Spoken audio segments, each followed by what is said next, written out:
Now the Ten Commandments, not a list of do's and don'ts. It's not a, hey, I'm going to crack you over the knuckles whenever you get any of this wrong. God is busy saying, this is a standard for living. And it's a beautiful standard, because don't kill each other. And I'm like, I can get down with that. So I've got a picture board here, well, not a picture board, a clipboard here, and I want to draw a picture of a house. Let's say, this is my board, and I've got a Koki here.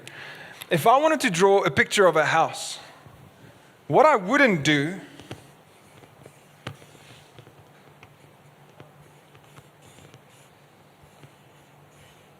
is start with the door. Because where's the house going to go? Where would I fit in the house if I start? Now you guys are like, Hein, don't give up your day job. I wanted to draw my family, but then I thought, stick people is just not. But so often in our lives, we don't pay any attention to what the priorities should be. We just start drawing. We don't think for a second, where should our focus be? What is most important? We start drawing a door because we know, well, a door is part of a house, so I guess we'll just start there. So often in life, people don't spend a minute on actually considering what are the priorities. And what happens is we get so busy doing what we want to do that we forget what we should be doing. True story.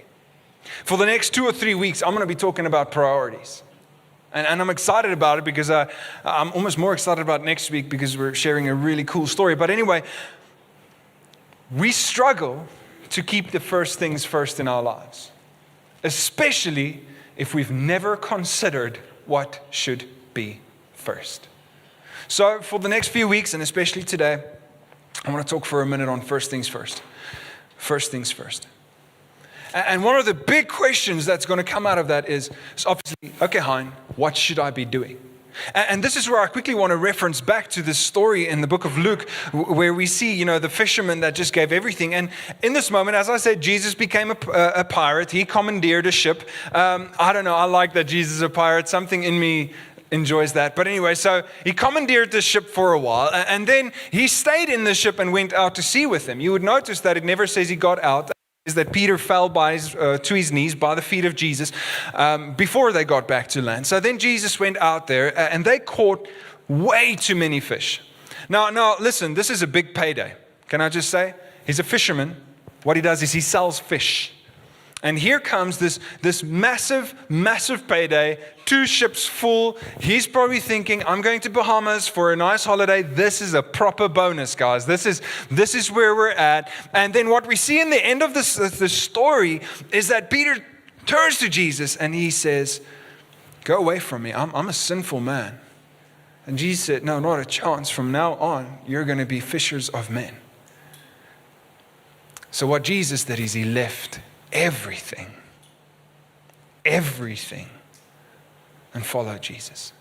What Peter did in that moment, he just pulled up the boat. Now imagine the boat standing there on the shore full of fish. This is all his business assets and the biggest payday he's ever had in his business career. And he leaves the fish to rot on the seaside because he has found something worth more. Now listen, I am by no means saying let your business rot. I don't want you to hear that, okay? So none of these things are important. None of these things are not important. Wait, what?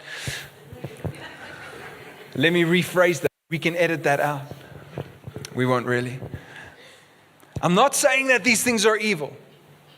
It is important to work. It is important to honor God with our businesses, with our finances, with our everything. I'm saying they shouldn't be first. I'm saying there should never be a time in our lives where those things take first place. Because once you start drawing the door first, you start justifying your behavior. And if you ever feel like you're in a place where you need to justify your priorities are wrong.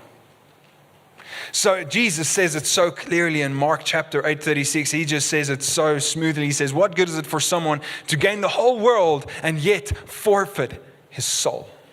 What good is it if you gain absolutely everything that you've ever wanted? You got that new car, that new bucky, that new guitar, or whatever it is that your heart desires, but you're losing your soul. You're losing what's really, really important.